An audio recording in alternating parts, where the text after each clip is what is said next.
How do you go from being a fan of a rapper to working on music together to being in a full-blown rap beef with them with bars and social media posts going back and forth?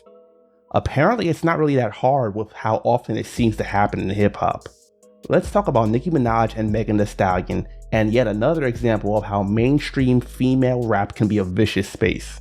Onika Tanya Mirage Petty, aka Nicki Minaj from Queens, New York, came onto the scene in 2002 as a part of the group The Hood Stars, then released her solo debut mixtape Playtime Is Over in 2007. She ascended to mainstream success with her debut album Pink Friday in 2010, and since then has been putting out hit after hit, becoming one of the biggest female rappers ever. I've covered her issues with Lil Kim as well as Remy Ma previously, so if you've seen those, you know rap beef isn't something that's new for her. Megan Jovan Ruth Pete, aka Megan Thee Stallion from Houston, Texas, apparently has rap in her blood, as her mother was a rapper under the name Hollywood, which was taken from her name Holly Thomas. Megan would say that when she was growing up, she would see her mother writing rhymes and she would go with her to the studio and be in the waiting room and hear the recording sessions. She got her own break in music when she started freestyling and posting it on social media and recording music when she was in college. She dropped her first mixtape in 2016 titled Rich Ratchet on SoundCloud. Then she wound up signing with independent Houston label 1501 Entertainment and started putting out a stream of hits and featuring on several songs, making quite a name for herself. In March 2019, her mother passed from a brain tumor, and then her grandmother passed later that same month. A very unfortunate situation, and do keep this in mind because it will come into play later on. One of her biggest songs was Hot Girl Summer, featuring Ty Dolla $ign and Nicki Minaj, which went double platinum and is one of her highest charting songs. She met Nicki Minaj during an Instagram live stream in 2019, and shortly afterwards they wound up collaborating on the song, which was released in August that year. So it would seem that they were on good terms at that point. In June 2020, the shooting occurred between Megan Thee Stallion, her friend Kelsey, and Tory Lanez. This became a huge thing with many people taking sides on the situation, some believing that Tory fired the gun and others believing Kelsey did. Later in 2020, Megan featured on the song WAP alongside Bronx rapper Cardi B, which became one of the biggest songs for either artist, going multi-platinum and winning multiple awards. Nicki Minaj and Cardi B have issues with each other going years back, so seeing one of the biggest up-and-coming female rappers collaborating with Cardi, who at this point had made quite a name for herself and achieved much success in the industry, probably wouldn't sit right with Nicki, especially given how big of a song it was. Keep in mind, Nicki and Cardi's beef isn't just rap. Things did get physical between the two back in 2018, as I mentioned in the video I made covering their feud. Then in the August 2020 issue of Variety magazine, Megan Thee Stallion was featured, and the article on her features a quote from Nicki Minaj. One of my favorite things about Meg is her desire to further her education. It's so important for women to feel inspired to achieve goals outside of social media, where the focus is usually placed on their bodies or who they're dating at the time.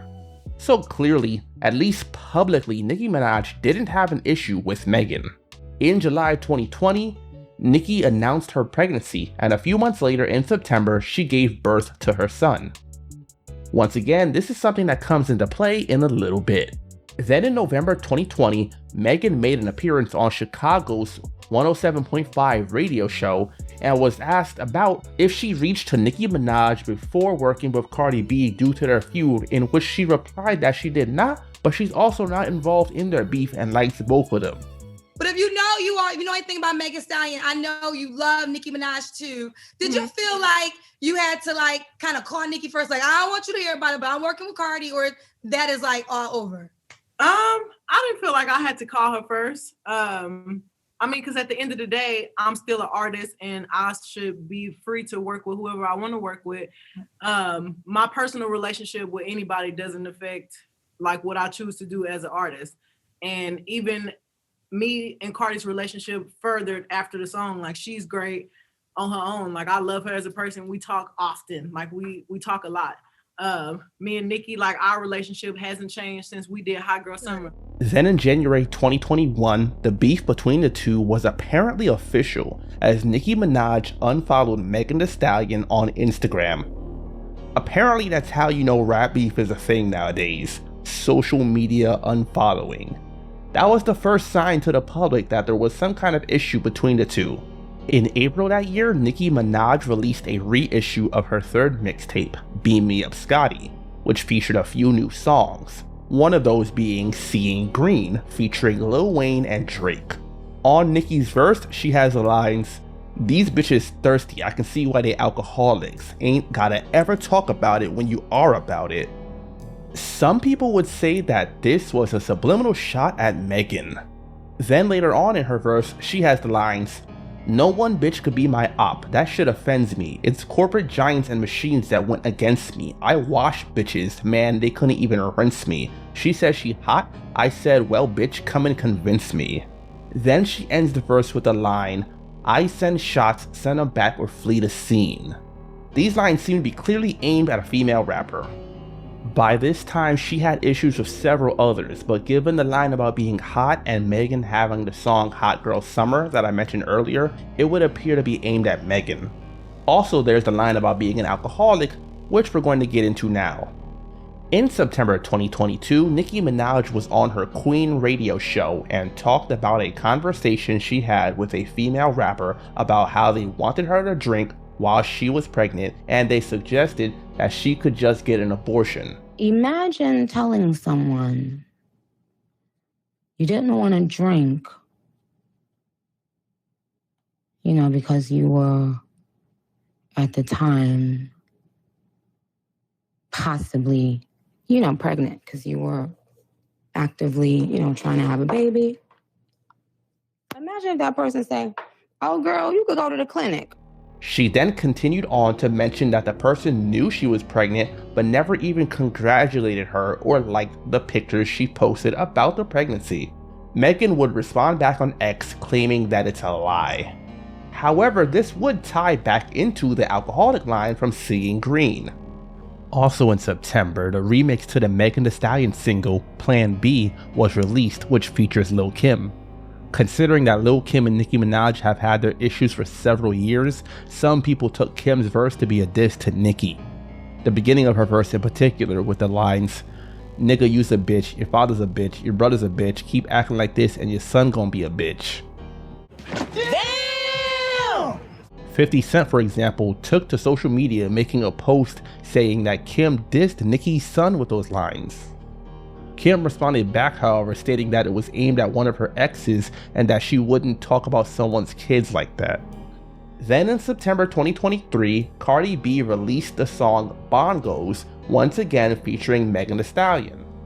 A few months later, in December, Nicki released her album Pink Friday 2, which features the hit single Red Ruby the Sleaze, on which she appears to take some more shots at Megan Thee Stallion. On the first verse, she has the lines, "Who the fuck told bitches they was me now? I knew these bitches was slow, I ain't know these bitches see now," which very well might be a subliminal shot at Megan and Cardi.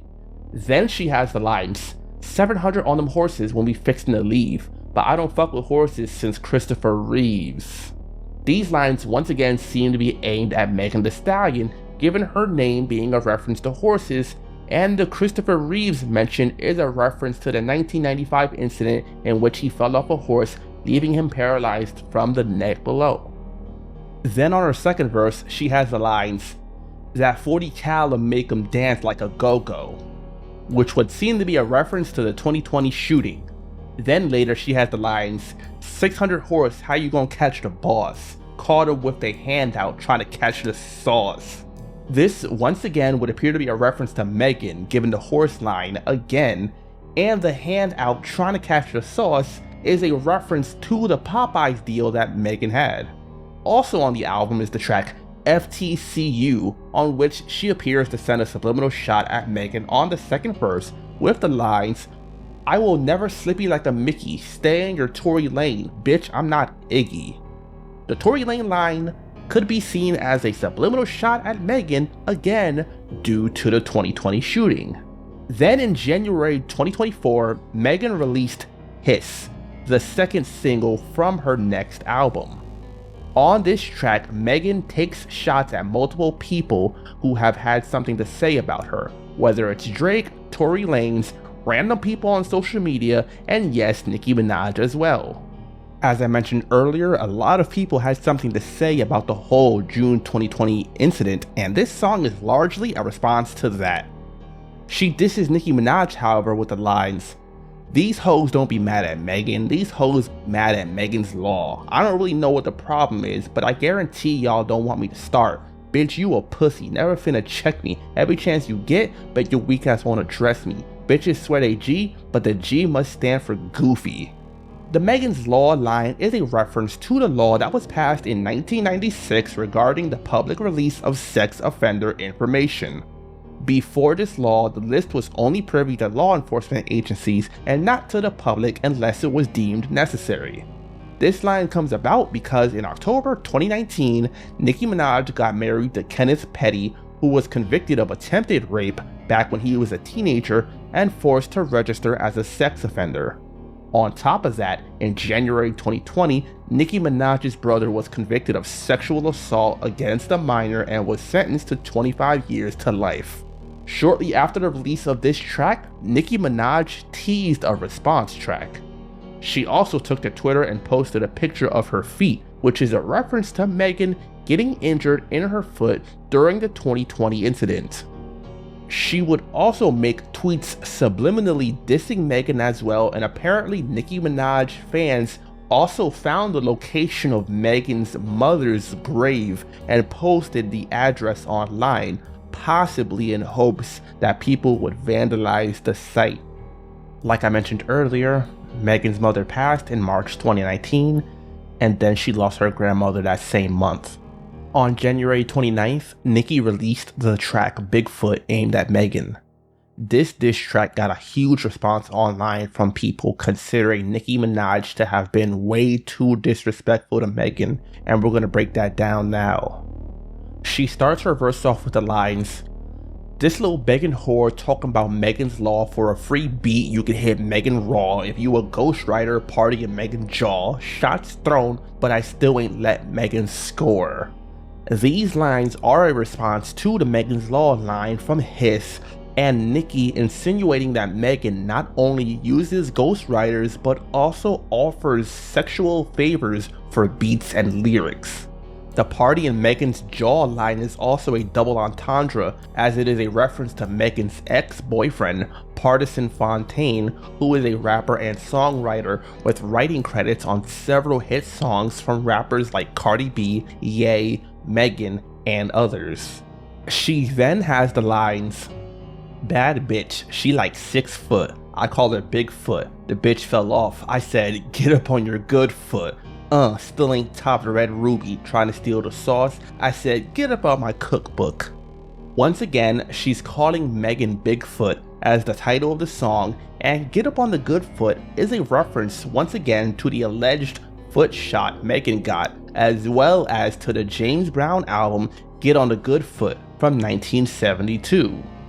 Then she takes a swipe at Megan for the various men in the industry that she's allegedly been involved with the lines, "She wanna party with the baby while rubbing on Tory toupee. I guess she needed money bags for them Trey songs. She G-Eazy. Carl made her crawl for it."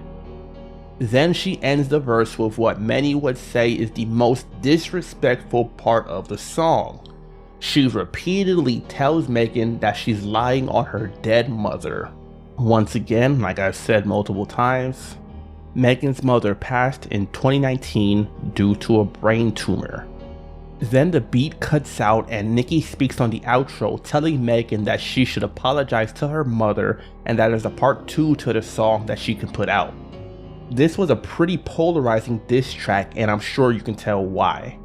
Some voiced their opinion that the song was bad and too disrespectful to Megan, while others felt that the song was great. This might go without saying, but personally I think that anytime rap beefs go to this point, it really is completely unnecessary, and I don't really agree with it at all. But like always, I'm telling y'all like it happened. Then in June that year, Megan released her self-titled album, Megan. On the song Rattle, she appears to take shots at Nicki on the second verse with the lines, "Damn bitch, it been 4 years, worry about your man and your kid. Your life must be boring as fuck if you still reminiscing about shit that we did. And I ain't worried about the bitter bitch link up. Y'all hoes earned them seats in the fan club. Ain't got no tea on me, this whole thing she TMZ." As I mentioned earlier, 2020 is the year that Megan featured on WAP and also the year Nicki Minaj had her baby, so those lines seem to be a reference to that. Then on the track Figueroa, Megan takes another shot at Nicki on the first verse with the lines, "I'm a motherfucking brat, not a Barbie. On go with any bitch that wanna start it." Nicki Minaj fans are called Barbs, so that's another pretty clear jab to Nicki. Later on that year, Megan had an interview with Billboard in which one of the questions was about her beef with Nicki Minaj. Specifically, she was asked about if there was a chance for reconciliation with her, and Megan stated that she doesn't know what the problem is, so she doesn't know what there is to reconcile. Then in April 2025, when Megan Thee Stallion was performing at Coachella, she seemed to make a reference to the Nicki Minaj Bigfoot song, as during her performance, she had a dancer on stage wearing a Bigfoot costume. Then, on July 8th, a federal judge ruled that the lawsuit by Megan's cameraman against her would be moving forward. If you don't remember, that is the lawsuit where her cameraman alleges that Megan had sex in her car and he was made to watch, and that she also made fun of his weight among other things. Nicki would use this situation to once again take a dig at Megan by reposting a tweet by DJ Academics and also making a tweet of her own about the situation. That is also a part of Nicki's long-running beef with Jay-Z and Roc Nation, as Megan was signed to Roc Nation for management. Then later on in 2025, the beef between Nicki Minaj and Cardi B heated up again, which I've covered recently on the channel, and Nicki once again threw shots at Roc Nation, which as I said she has a beef with on top of her beef with Megan. The beef between Nicki Minaj and Megan Thee Stallion has seemingly yet to be resolved, so that's about it for now. What are your thoughts on the beef? Do you think Nicki Minaj went too low by talking about Megan's deceased mother? Do you think Megan shouldn't have talked about Nicki Minaj's brother or husband? Let me know your thoughts in the comment section below. And remember to subscribe to the channel. Check the links in the description to follow on other platforms, join the Discord server, and become a patron or YouTube channel member.